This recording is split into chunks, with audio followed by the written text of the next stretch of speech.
I want to introduce our next speaker. You're really in for a treat. We have Mike Marusic. He is the president and CEO of Sharp Imaging and Information Company. He's been a senior leader with Sharp for almost 20 years. So I am really interested to hear about how that experience over that 20-year period has culminated with what he's charged with right now, because he said he's currently focusing on transforming what was a traditional workplace into a hybrid world of collaboration where he has to bring together remote and office workforces across paper and digital. He's had an amazing career. He had 12 years as a marketing leader at Panasonic before his time at Sharp. I am on the edge of my seat, and I am excited to invite Mike up to the stage to talk a little bit about his pearls of wisdom as a revenue leader today. Well, first off, I'm going to hire you as my personal intro person. That was awesome. I think we're touching on a lot of key things in this next group that we're with. I can commiserate. We are in some spaces that were really impacted by COVID in the last year. And, so my business is office technology. And, we knew that we would be transforming from a paper world to a digital world. And there was going to be a path to that. And then last March happened. And the path went from 3 to 5 years to 3 weeks. And we had to change everything. And, I remember sitting down in the beginning of April thinking, I'm in charge of a category that focuses on people in the office or digital signage for people in restaurants. Not a great place to be right now. And there is that moment where you sit there and go, this is not going to be fun. And then you think about all the other people in your organization. You think about the people who sell your products. They're feeling the same things, right? And you begin to realize the challenges that you have. And so, for us, I felt that the real change in how we approach the business really was adapting a different style of what we always had done. And I always take credit for it as a joke. Our senior vice president of sales came up with the concept a few years earlier about little things matter. And, he said, let's just focus on the little things our customers need, our clients need, and the big things will take care of themselves. And so we took a step back and we looked at what are people feeling right now? And I think it was mentioned earlier, you had to go from that driving, and I would never have been considered the cuddly leader, but you had to go from that driving personality to that thing like, wait a second, people are concerned about their income. They're concerned about their health. Business owners are concerned about their business. And so what can we do to support them in what they need right now? Because, and it is a little bit greedy. You look at it and say, if they're not here in 6 months, what I need doesn't matter. And so we really did focus on our customers. We put together programs that made sure salespeople who sold our products could get paid while not selling our product, right? So we came up with other ideas of training and other support ideas. We are a service-intensive industry. We go into your offices and we maintain your copy machine. We make sure your networks are up, things like that. Well, our clients, our customers had to do that.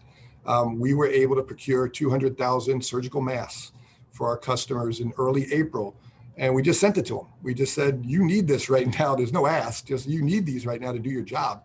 So those little things built upon a level of trust. And I think in, the B2B space was mentioned a number of times already.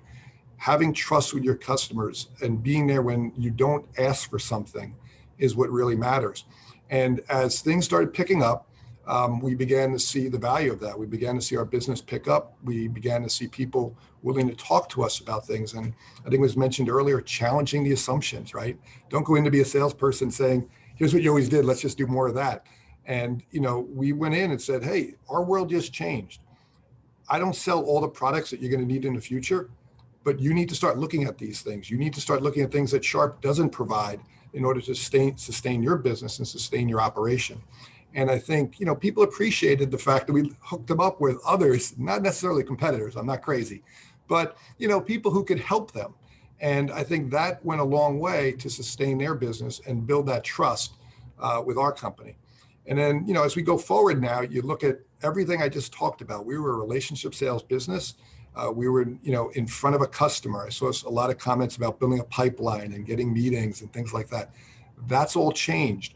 And I remember just before we joined, I was talking to Kelvin about a story early summer last year. I had started a young person's group, I guess you can call it Gen Y group in our organization. How do we develop our next level of talent? And then COVID hit and we had to pause everything.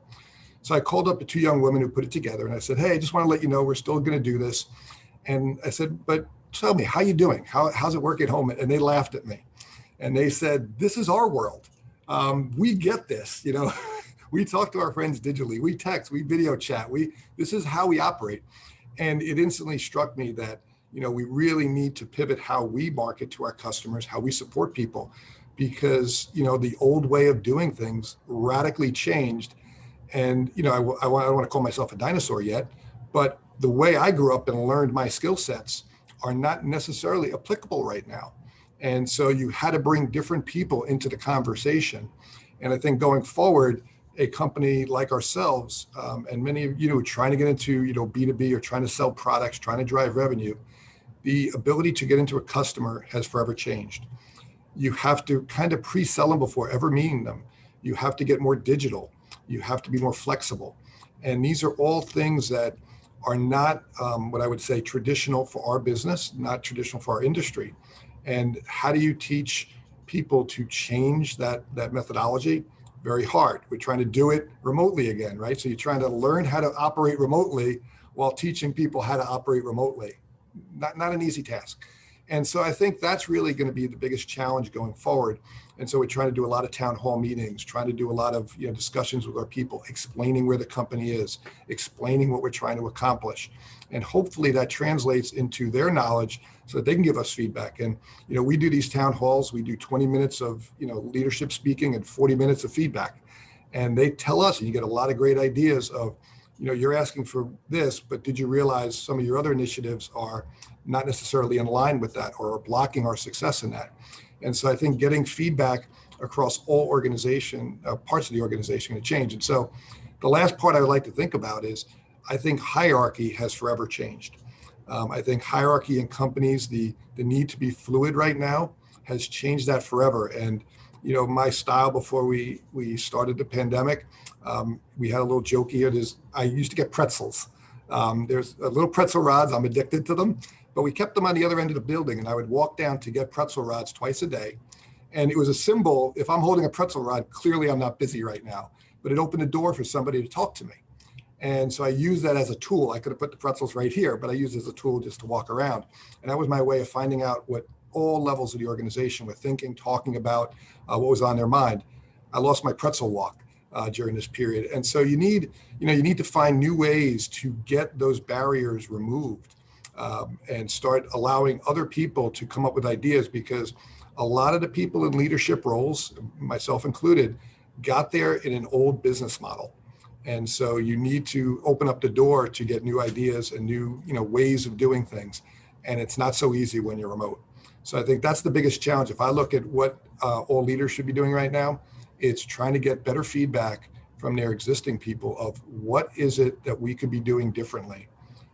What are people who don't normally have a voice in how we do things? What do they think we should be doing? Because so much has changed recently.